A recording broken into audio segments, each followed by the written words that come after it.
Hi good morning. അപ്പോൾ നമ്മുടെ ഇന്നത്തെ റെസിപ്പി ഒരു സ്പെഷ്യൽ റെസിപ്പിയാണ്. എല്ലാവർക്കും ഇഷ്ടപ്പെടുന്ന എരിവും പുളിയും മധുരവും ഒക്കെയുള്ള നമ്മുടെ ഗ്രേപ്സ് കൊണ്ടുള്ള അച്ചാർ. അപ്പോൾ ക്രിസ്മസ് സ്പെഷ്യലായിട്ട് നമ്മൾ നോൺ വെജ് റെസിപ്പീസ് ഒന്നും ചെയ്തിട്ടില്ല. നേരത്തെ ചെയ്ത റെസിപ്പികളൊക്കെ ഉള്ളൂ, പിന്നെ കേക്കിൻ്റെ റെസിപ്പികളൊക്കെ അല്ലേ ചെയ്തുള്ളൂ. അപ്പോൾ ക്രിസ്മസ് ആയിട്ട് ഞങ്ങൾക്ക് നെറ്റ് ഒരു പണി തന്നു. നെറ്റ് ഇല്ലായിരുന്നു കേട്ടോ, അതുകൊണ്ട് വീഡിയോ അപ്ലോഡ് ചെയ്യാൻ പറ്റിയില്ല. നമുക്ക് ആ ക്രിസ്മസ് വിഷ് ചെയ്യാൻ മാത്രമേ പറ്റുള്ളൂ. അപ്പോൾ ക്രിസ്മസ് കഴിഞ്ഞിട്ടാണെങ്കിലും ഞാൻ ക്രിസ്മസ് സ്പെഷ്യലായിട്ട് റെഡിയാക്കിയത് ഈ ഒരു അച്ചാറാണ്. അപ്പോൾ നിങ്ങൾക്ക് എല്ലാവർക്കും ഈ ഒരു അച്ചാറിൻ്റെ വീഡിയോ ഇഷ്ടമാവുമെന്ന് വിചാരിക്കുന്നു. ഇത് നിങ്ങൾക്കുള്ള ക്രിസ്മസ് ഗിഫ്റ്റായിട്ട് നിങ്ങൾ കാണുക കേട്ടോ. എന്താണെന്ന് വെച്ചാൽ നമുക്ക് ക്രിസ്മസിന് അപ്ലോഡ് ചെയ്യാൻ പറ്റാതിരുന്ന വീഡിയോയാണിത്. അപ്പോൾ എന്തായാലും എല്ലാവരും ഇതൊന്ന് ട്രൈ ചെയ്ത് നോക്കിയിട്ട് അഭിപ്രായം നമ്മുടെ വീഡിയോയുടെ താഴെ കമൻറ്റ് ചെയ്യുക. അപ്പോൾ നമുക്ക് എങ്ങനെയാണ് ഗ്രേപ്സ് കൊണ്ടുള്ള ഈ അച്ചാർ റെഡിയാക്കുന്നതെന്ന് നോക്കാം. നമുക്ക് നമ്മുടെ ഇൻഗ്രീഡിയൻസ് നോക്കാം. നമ്മളിപ്പോൾ 1/2 കിലോ ഗ്രേപ്സ് എടുത്തിട്ടുണ്ട്. ഇത് സീഡ്ലെസ് ആയിട്ടുള്ള ചെറിയ പുളിയുള്ള ഗ്രേപ്സ് ആണ്, മധുരമുള്ള ഗ്രേപ്സ് അല്ല. എടുക്കുമ്പോൾ പച്ച ഗ്രേപ്സ് തന്നെ എടുക്കുക. പുളിയുള്ള ഗ്രേപ്സ് നോക്കി വാങ്ങിക്കുക കേട്ടോ. മധുരമുള്ള ഗ്രേപ്സ് ആണെങ്കിൽ നമ്മുടെ അച്ചാറിന് മധുരമായിപ്പോവും. അപ്പോൾ അതുകൊണ്ടാണ് പുളിയുള്ള ഗ്രേപ്സ് വാങ്ങിക്കാന്ന് പറയുന്നത്. അതുപോലെ സീഡ്ലെസ് ആണ് നല്ലത് അച്ചാർ ഉണ്ടാക്കാനായിട്ട്. പിന്നെ നമ്മൾ ഇഞ്ചിയും വെളുത്തുള്ളിയും കട്ട് ചെയ്ത് വെച്ചിട്ടുണ്ട്. ഒരു വലിയ ഇത്രയുള്ള ഒരു പീസ് ഇഞ്ചി എടുത്തിട്ടുണ്ട്, ഒരു ഉണ്ട വെളുത്തുള്ളി എടുത്തിട്ടുണ്ട്. അതുപോലെ തന്നെ ഒരു 5 പച്ചമുളകും കട്ട് ചെയ്ത് വെച്ചിട്ടുണ്ട്. അപ്പോൾ നമുക്ക് ആദ്യം ഈ ഗ്രേപ്സ് ഒന്ന് കഴുകി വൃത്തിയാക്കി അടർത്തി എടുക്കാം. അതിനുശേഷം നമ്മുടെ അച്ചാർ റെഡിയാക്കി തുടങ്ങാം. അപ്പോൾ നമ്മൾ നമ്മുടെ അച്ചാർ റെഡിയാക്കാനായിട്ട് ഒരു പാൻ ചൂടാക്കാൻ വെച്ചിട്ടുണ്ട്. പാനിലേക്ക് നമ്മൾ നല്ലെണ്ണ ഒഴിക്കുക കേട്ടോ. നല്ലെണ്ണയിലാണ് ഈ അച്ചാർ റെഡിയാക്കേണ്ടത്. ഒരു 6 ടേബിൾ സ്പൂൺ വരെ നല്ലെണ്ണ ഒഴിക്കാം. അച്ചാർ മോശമായി പോകാതിരിക്കാനാണ് നമ്മൾ കൂടുതൽ നല്ലെണ്ണ ഒഴിച്ചിട്ട് ചെയ്യുന്നത്. എപ്പോഴും അച്ചാറിൽ കുറച്ചധികം എണ്ണ ഒഴിച്ചു കൊടുക്കുക. ഇനി എണ്ണ ഒന്ന് ചൂടായി വരട്ടെ. നമ്മുടെ എണ്ണ ചൂടായി വന്നിട്ടുണ്ട്. നമുക്കിതിലേക്ക് കടുക് ചേർക്കാം. കടുക് ചേർക്കുമ്പോൾ കുറച്ചധികം കടുക് ചേർക്കണം. ഒരു 2 ടീസ്പൂൺ കടുക് ചേർക്കുക. കടുകൊന്ന് പൊട്ടി വരട്ടെ. ഇപ്പോൾ നമ്മുടെ കടുക് പൊട്ടി തുടങ്ങുന്നുണ്ട്. നമുക്കിതിലേക്കൊരു 1/4 ടീസ്പൂൺ ഉലുവയും കൂടി ചേർക്കാം. ഉലുവയും കൂടി പൊട്ടി വരട്ടെ.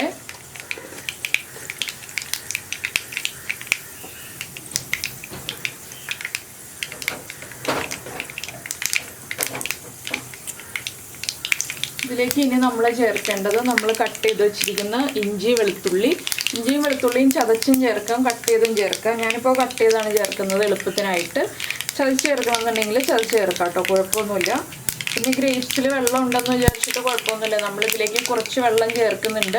അതുകൊണ്ട് ഗ്രേപ്സിൽ വെള്ളം ഉണ്ടെങ്കിൽ നമുക്ക് ഈ അച്ചാർ ഉണ്ടാക്കുമ്പോൾ കുഴപ്പമില്ല. ചില അച്ചാറുകൾ ഉണ്ടാക്കുമ്പോൾ നമ്മൾ പറയാറുണ്ട് ഒട്ടും തന്നെ വെള്ളം നനവുണ്ടാവരുത്. ചെറുനാരങ്ങ അച്ചാറൊക്കെ ഉണ്ടാക്കുമ്പോൾ പറയാറുള്ളതാണ്. അപ്പോൾ ഈ അച്ചാർ എന്ന് വെച്ചിട്ടുണ്ടെങ്കിൽ നമുക്ക് ഒരാഴ്ച സൂക്ഷിച്ച് വയ്ക്കാൻ പറ്റുള്ളൂ. അതിൽ കൂടുതൽ വയ്ക്കണം എന്നുണ്ടെങ്കിൽ ഫ്രിഡ്ജിൽ വയ്ക്കണം. അപ്പോൾ നമ്മുടെ കടുകും ഉലുവയൊക്കെ പൊട്ടി വരുന്നുണ്ട്. നമുക്കിതിലേക്ക് കട്ട് ചെയ്ത് വെച്ചിരിക്കുന്ന ഇഞ്ചിയും വെളുത്തുള്ളിയും ചേർക്കാം.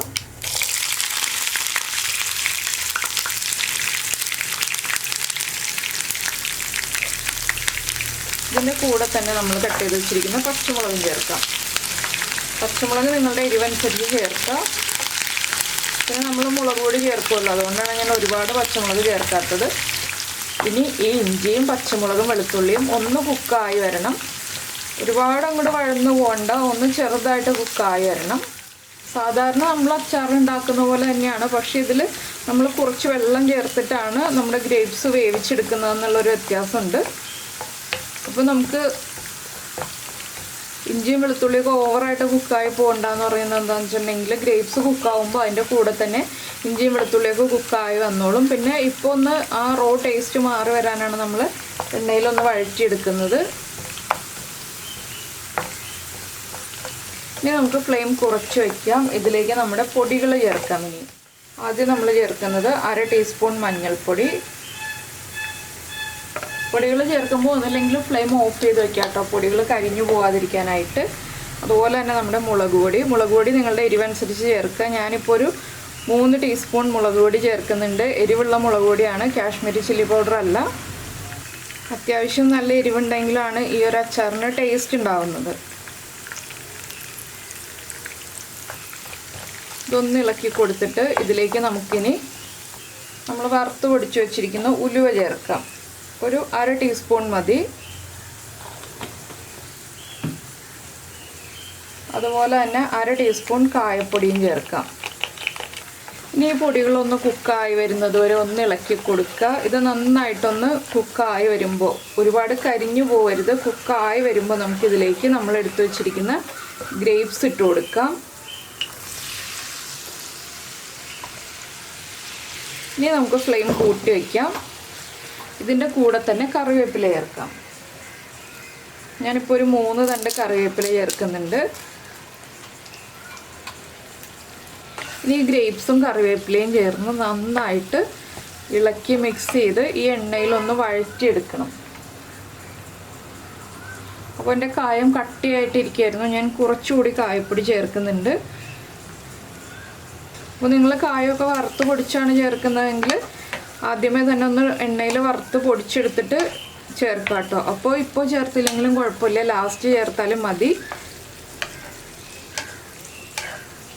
അപ്പോൾ നമ്മുടെ അച്ചാറിന് കളർ കുറവായിരിക്കും. കാശ്മീരി ചില്ലി പൗഡർ ചേർത്താൽ അച്ചാറിന് കളർ ഉണ്ടാവുള്ളൂ. ഇപ്പോൾ കളർ കുറവായിരിക്കും. നമുക്ക് കുറച്ച് കഴിയുമ്പോൾ കളറാക്കിയെടുക്കാം. അതെങ്ങനെയാണെന്ന് വെച്ചിട്ടുണ്ടെങ്കിൽ നമ്മൾ വെള്ളമൊക്കെ ഒഴിച്ച് തിളപ്പിച്ചൊക്കെ വരുമ്പോൾ കളറൊക്കെ വന്നോളും. ഇപ്പോൾ ഇതൊന്ന് നന്നായിട്ട് വഴറ്റിയെടുക്കുക. ഒരു 3-4 മിനിറ്റ് ഒന്ന് ഇളക്കി കൊടുത്തുകൊണ്ടിരിക്കുക. ഇനി നമുക്കിതിലേക്ക് ഉപ്പ് ചേർക്കണം. ഉപ്പ് ചേർത്തിട്ടില്ല. ഞാനിപ്പോൾ കുറച്ച് ഉപ്പ് ചേർക്കുന്നുണ്ട്. ഇനി നമുക്ക് ഉപ്പ് ചെക്ക് ചെയ്തിട്ട് ആവശ്യമാണെങ്കിൽ ചേർത്ത് കൊടുക്കാം.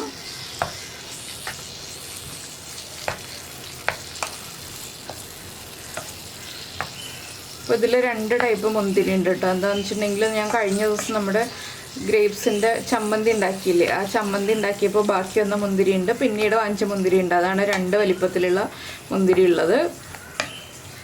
അപ്പോൾ ഇതിലേക്ക് വെള്ളം ചേർക്കുമ്പോൾ തിളപ്പിച്ച് ചൂട് മാറിയ വെള്ളം ചേർക്കാം കേട്ടോ. പച്ചവെള്ളം ചേർക്കരുത്. പച്ചവെള്ളം ചേർത്തിട്ടുണ്ടെങ്കിൽ നമ്മുടെ അച്ചാറിനൊരു പച്ച ചുവ വരും, അച്ചാർ പൂത്തു പോവും. അതുകൊണ്ട് തിളപ്പിച്ച വെള്ളം മാത്രം ചേർക്കുക. അപ്പോൾ ഇതൊന്ന് 3-4 മിനിറ്റ് ഞാനൊന്ന് ഇളക്കി കൊടുക്കട്ടെ. ഈ ഗ്രേപ്സൊക്കെ ഒന്ന് കുക്കായി വരട്ടെ. അതിന് ശേഷം നമുക്ക് വെള്ളം ചേർക്കാം കേട്ടോ. അപ്പോൾ എൻ്റെ കയ്യിൽ കാശ്മീരി ചില്ലി പൗഡർ ഉണ്ടായിരുന്നു കേട്ടോ. ഞാനത് ശ്രദ്ധിക്കാതിരുന്നാണ്, പാക്കറ്റ് പൊട്ടിച്ചിട്ടുണ്ടായിരുന്നില്ല.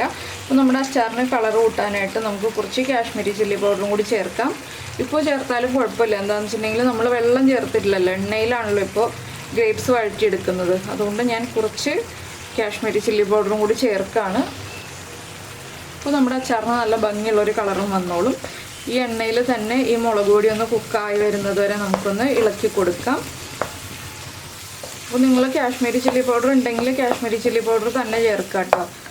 അപ്പോഴേ നമ്മുടെ അച്ചാർ കാണാനൊരു ഭംഗി ഉണ്ടാവുള്ളൂ. ഈ മുളക് പൊടിയുടെ ആ റോ ടേസ്റ്റ് ഒന്ന് മാറി വരുന്നത് വരെ ഇളക്കി കൊടുക്കാം. ഈ സമയത്ത് നമ്മൾ വെള്ളം തിളപ്പിച്ചതില്ല എന്നുണ്ടെങ്കിൽ 1 കപ്പ് വെള്ളം തിളപ്പിച്ച് വെച്ചോളൂ. മെഷറിംഗ് കപ്പിൽ 1 കപ്പ് അല്ലെങ്കിൽ 1 ഗ്ലാസ് വെള്ളം തിളപ്പിച്ച് വെച്ചോളൂ. ആ വെള്ളം ചേർത്തിട്ട് വേണം നമുക്ക് അച്ചാറിൻ്റെ ബാക്കി കുക്കിംഗ് ചെയ്യാനായിട്ട്. അപ്പോഴേ നമുക്ക് ഗ്രേവിയൊക്കെ ഉണ്ടാവുള്ളൂ, അല്ലെങ്കിൽ ഗ്രേവി ഉണ്ടാവില്ല, ഇതുപോലെ ഡ്രൈ ആയിപ്പോവും. അപ്പോൾ കഴിക്കുമ്പോൾ അത്ര ടേസ്റ്റ് വരില്ല. അപ്പോൾ നല്ല ഭംഗിയുള്ള കളറായില്ലേ, ആ മുളക് പൊടിയുടെ റോ ടേസ്റ്റ് മാറി വന്നിട്ടില്ല. ഒന്നും കൂടി നമുക്ക് ഇളക്കി കൊടുത്ത് മാറ്റിയെടുക്കാം. അപ്പോൾ ഒരുപാട് ഗ്രേപ്സ് അങ്ങോട്ട് ഉടഞ്ഞു പോകുന്ന രീതിയിൽ നമ്മൾ വേവിച്ചെടുക്കരുത് കേട്ടോ. ടോട്ടലൊരു 8 മിനിറ്റൊക്കെ കുക്ക് ചെയ്തിട്ടുണ്ടെങ്കിൽ ഗ്രേപ്സ് കറക്റ്റായിട്ട് കുക്കായി വന്നോളും. അത് നമ്മൾ എടുക്കുന്ന ഗ്രേപ്സിൻ്റെ വലിപ്പം അനുസരിച്ചാണ് കുക്കിംഗ് ടൈം വരുന്നത്. ഈ ഒരു ഗ്രേപ്സ് ആണെങ്കിൽ ഒരു 7-8 മിനിറ്റ് കുക്കായാൽ മതി. ഒരുപാട് ഓവറായിട്ട് കുക്കായിട്ടുണ്ടെങ്കിൽ ഗ്രേപ്സ് ഉടഞ്ഞു പോകും. അപ്പോൾ നമുക്ക് അച്ചാർ കാണാൻ അത്ര ഭംഗി ഉണ്ടാവില്ല. ഇതിപ്പോൾ നമുക്ക് ഫ്രൈഡ് റൈസിൻ്റെ കൂടെയോ ചോറിൻ്റെ കൂടെയോ ഒക്കെ സെർവ് ചെയ്യാവുന്നതാണ് കേട്ടോ. എല്ലാ രീതിയിലും നമുക്ക് കഴിക്കാവുന്ന അച്ചാറാണ്. പിന്നെ ഇതിലേക്ക് നമുക്ക് ഇനി ഒരു ഇൻഗ്രീഡിയൻറ്റ് ചേർക്കാനുണ്ട്. അത് നിർബന്ധമായിട്ടും ചേർക്കേണ്ടതാണ്. അപ്പോൾ ഞാനിനി വെള്ളം ചേർക്കട്ടെ. വെള്ളം ചേർത്ത് കഴിഞ്ഞിട്ട് നമ്മുടെ സീക്രട്ട് ഇൻഗ്രീഡിയൻറ്റ് ചേർക്കാം. സീക്രട്ട് എന്നല്ല, നിങ്ങൾക്ക് എല്ലാവർക്കും അറിയാവുന്നത് തന്നെയാണ്. നമ്മുടെ എല്ലാ റെസിപ്പിയിലും നമ്മൾ ചേർക്കുന്നൊരു ഇൻഗ്രീഡിയൻറ്റ് തന്നെയാണ്. അപ്പോൾ ഞാൻ തിളപ്പിച്ച വെള്ളമാണ് ചേർക്കാൻ പോകുന്നത്. ഒരു 3/4 ഗ്ലാസ് വെള്ളമേ ഞാൻ ചേർത്തിട്ടുള്ളൂ കേട്ടോ. ഒരുപാട് ഗ്രേവി വേണ്ടല്ലോ എന്ന് വെച്ചിട്ടാണ് ഞാൻ 3/4 ഗ്ലാസ് വെള്ളം ചേർത്തിട്ടുള്ളത്. ഇനി നമുക്കിതിലേക്ക് നമ്മുടെ അടുത്ത ഇൻഗ്രീഡിയൻറ്റ് ചേർത്ത് കൊടുക്കാം. ഇത് തിളയ്ക്കുമ്പോൾ ഫ്ലെയിം കുറച്ച് വയ്ക്കണം. ഞാനിപ്പോൾ ഒരു 2 ടീസ്പൂൺ പഞ്ചസാര ചേർക്കുന്നുണ്ട്. നമ്മുടെ അച്ചാറിന് എരിവും പുളിയും മധുരവും വേണമല്ലോ, അതുകൊണ്ടാണ് നമ്മൾ 2 ടീസ്പൂൺ പഞ്ചസാര ചേർക്കുന്നത് കേട്ടോ. സാധാരണ അച്ചാറുകൾക്ക് ഇത്രയും പഞ്ചസാര ചേർക്കാറില്ല. നമ്മുടെ നാരങ്ങ അച്ചാറിലാണ് നമ്മൾ കൂടുതലായിട്ട് പഞ്ചസാര ചേർക്കാറുള്ളത്. ഇനി ഇതൊന്ന് തിളച്ച് കുറുകി വരുമ്പോൾ നമുക്ക് നമ്മുടെ വിനീഗർ ചേർത്ത് കൊടുക്കാം. മുന്തിരിയുടെ പുളി അനുസരിച്ച് വേണം വിനീഗർ ചേർക്കാൻ. നല്ല പുളിയുള്ള മുന്തിരിയാണെങ്കിൽ കുറച്ച് വിനീഗർ ചേർത്താൽ മതി. വിനീഗർ നമ്മൾ ചേർക്കുന്നത് എന്താണെന്ന് വെച്ചിട്ടുണ്ടെങ്കിൽ അച്ചാർ മോശമായി പോകാതിരിക്കാനാണ്. വിനീഗറിന് പകരമായിട്ട് നിങ്ങൾക്ക് നാരങ്ങനീര് വേണമെങ്കിൽ നാരങ്ങനീര് ചേർക്കാം കേട്ടോ. ഒരു 1/4 കപ്പ് നാരങ്ങനീര് എടുത്തിട്ട് കുരു മാറ്റിയിട്ട് ചേർക്കാം. ഞാനിപ്പോൾ വിനീഗറാണ് ചേർക്കുന്നത്. 2 ഓപ്ഷനും പറഞ്ഞു എന്നേ ഉള്ളൂ. ചില ആളുകൾക്ക് വിനീഗറിനോട് അത്ര താല്പര്യം ഉണ്ടാവില്ല, അതുകൊണ്ടാണ് ഞാൻ നാരങ്ങനീരിൻ്റെ കാര്യം പറഞ്ഞത്. അപ്പോൾ നമുക്ക് ഉപ്പൊക്കെ ഒന്ന് ചെക്ക് ചെയ്യാം. ഉപ്പൊക്കെ കറക്റ്റ് ചെയ്തതിന് ശേഷം നമുക്ക് വിനീഗർ ആഡ് ചെയ്ത് കൊടുക്കാം. അപ്പോൾ നമ്മുടെ ഗ്രേപ്സൊക്കെ കുക്കാവാൻ തുടങ്ങിയിട്ട് ഒരു 5 മിനിറ്റ് ആയി. നമുക്കിതിലേക്ക് ഇനി വിനീഗർ ചേർക്കാം. വിനീഗർ ചേർക്കുമ്പോൾ ഒരു 1/4 കപ്പ് മതി കേട്ടോ. എന്താണെന്ന് വെച്ചിട്ടുണ്ടെങ്കിൽ നമ്മുടെ മുന്തിരിക്ക് പുളിയുള്ളതാണ്, അതുകൊണ്ട് 1/4 കപ്പ് വിനീഗർ മതി. നിങ്ങളെടുക്കുന്ന മുന്തിരിക്ക് മധുരമാണോ കൂടുതലെങ്കിൽ വിനീഗർ കൂടുതൽ ചേർക്കാം. മധുരം കുറവാണെങ്കിൽ 1/4 കപ്പ് വിനീഗർ മാത്രം ചേർക്കുക. ഇനി നന്നായിട്ടൊന്ന് തിളച്ച് വരട്ടെ. ഉപ്പൊക്കെ കറക്റ്റ് ചെയ്യുക. അത്രയേ ഉള്ളൂ നമ്മുടെ അച്ചാറിൻ്റെ പരിപാടി. വേഗം തന്നെ കഴിഞ്ഞില്ലേ. കുറച്ച് ഗ്രേപ്സ് ഉണ്ടെങ്കിൽ എളുപ്പത്തിൽ അച്ചാർ ഉണ്ടാക്കാം. അപ്പോൾ ഈ ഒരു അച്ചാർ ഫ്രിഡ്ജിൽ വെക്കാതെ ഒരാഴ്ച വരെ പുറത്ത് വെച്ചാൽ മോശമായി പോകില്ല കേട്ടോ. ഒരാഴ്ചയിൽ കൂടുതൽ വെക്കുകയാണെന്നുണ്ടെങ്കിൽ മാത്രം ഫ്രിഡ്ജിലെടുത്ത് വയ്ക്കുക. അതുപോലെ തന്നെ എപ്പോഴും പറയുന്ന പോലെ തന്നെ എല്ലാ അച്ചാറുകളും സൂക്ഷിക്കുന്ന പോലെ തന്നെ എയർ ടൈറ്റ് ആയിട്ടുള്ള ഗ്ലാസ് കണ്ടെയ്നറിൽ സൂക്ഷിച്ച് വയ്ക്കുക. നനവ് ഒട്ടും ഇല്ലാത്ത ഗ്ലാസ് കണ്ടെയ്നറിൽ എടുത്ത് വയ്ക്കുക കേട്ടോ. നനവുള്ള പാത്രങ്ങളിൽ അച്ചാർ എടുത്ത് വെച്ചിട്ടുണ്ടെങ്കിൽ മോശമായി പോവും. അതുപോലെ തന്നെ നനവുള്ള സ്പൂൺ ഉപയോഗിച്ചിട്ടുണ്ടെങ്കിൽ മോശമായി പോവും. അത് പ്രത്യേകം ശ്രദ്ധിക്കണം. അപ്പോൾ നമുക്കിനി ഫ്ലെയിം ഓഫ് ചെയ്യാം. ഇനി ചൂടൊക്കെ ഒന്ന് മാറി വരുമ്പോൾ ഈ ഗ്രേവിയൊക്കെ ഗ്രേപ്സിലേക്ക് ഒന്ന് പിടിച്ചു വന്നോളും. അപ്പോൾ കുറച്ചുകൂടി ഗ്രേവി ഒന്ന് റെഡ്യൂസ് ആവും. അപ്പോൾ ഇത്രയേ ഉള്ളൂ. അപ്പോൾ നിങ്ങൾക്ക് എല്ലാവർക്കും ഈ ഒരു റെസിപ്പി ഇഷ്ടമായിട്ടുണ്ടാവുമെന്ന് വിചാരിക്കുന്നു. എല്ലായിടത്തും ഗ്രേപ്സ് ഇപ്പോൾ അവൈലബിൾ ആണ്. അപ്പോൾ നമുക്ക് എന്തായാലും ക്രിസ്മസ് സ്പെഷ്യലായിട്ട് ഒരു അച്ചാർ റെഡിയാക്കാം എന്ന് ഞാൻ വിചാരിച്ചു. ക്രിസ്മസ് ആയിട്ട് നമ്മൾ നോൺ വെജ് ഒന്നും ചെയ്യുന്നില്ല, നമ്മുടെ അച്ചാർ മാത്രമാണ് നമ്മൾ ചെയ്യുന്നത്. അപ്പോൾ നിങ്ങളെല്ലാവരും ഇതൊന്ന് ട്രൈ ചെയ്ത് നോക്കുക. ട്രൈ ചെയ്തിട്ട് ഇഷ്ടമായി കഴിഞ്ഞാൽ നമ്മുടെ വീഡിയോയുടെ താഴെ ഒന്ന് കമൻറ്റ് ചെയ്യുക. ഞാൻ ഫ്ലെയിം ഓഫ് ചെയ്തു. പിന്നെ നമ്മുടെ ചാനൽ ആദ്യമായിട്ട് കാണുകയാണെങ്കിൽ നമ്മുടെ വീഡിയോ പ്രസൻറ്റ് ചെയ്യുന്ന രീതിയൊക്കെ ഇഷ്ടമായിരുന്നുണ്ടെങ്കിൽ നമ്മുടെ ചാനലൊന്ന് സബ്സ്ക്രൈബ് ചെയ്യുക. സബ്സ്ക്രൈബ് ചെയ്യുന്നതിന് ഈ വീഡിയോയുടെ താഴെയുള്ള റെഡ് സബ്സ്ക്രൈബ് ബട്ടൺ ഒന്ന് ക്ലിക്ക് ചെയ്യുക. അതിൻ്റെ റൈറ്റ് സൈഡിലുള്ള ബെല്ലൈക്കണും ക്ലിക്ക് ചെയ്യുക. അപ്പോൾ ഞാൻ ഈ പാത്രത്തിൽ തന്നെയാണ് അച്ചാർ വയ്ക്കുന്നത്. ചൂട് മാറിക്കഴിഞ്ഞിട്ട് ഗ്ലാസ് കണ്ടെയ്നറിലേക്ക് മാറ്റുള്ളൂ കേട്ടോ. ഇതിൽ തന്നെ ഇരുന്നിട്ട് ചൂട് മാറി വന്നോളും. ഒന്ന് പകുതി അടച്ചു വയ്ക്കുക. മുഴുവനായിട്ട് അടച്ചു വെച്ചിട്ടുണ്ടെങ്കിൽ ആ വിയർപ്പ് വെള്ളം വീഴും. അപ്പോൾ അച്ചാർ മോശമായി പോവും. അതുകൊണ്ട് പകുതി അടച്ചു വയ്ക്കുക. പിന്നെ നമ്മുടെ വീഡിയോ ഒക്കെ നിങ്ങൾക്ക് ഇഷ്ടമാകുന്നുണ്ടെങ്കിൽ നിങ്ങളുടെ ഫ്രണ്ട്സിനും ഫാമിലി മെമ്പേഴ്സിനും ഒക്കെ ഒന്ന് ഷെയർ ചെയ്ത് കൊടുക്കുക കേട്ടോ, നിങ്ങൾക്ക് ഇഷ്ടപ്പെടുന്ന റെസിപ്പീസ്. അപ്പോൾ നമുക്ക് നമ്മുടെ അടുത്ത റെസിപ്പിയുമായിട്ട് അടുത്ത ദിവസം വീണ്ടും കാണാം.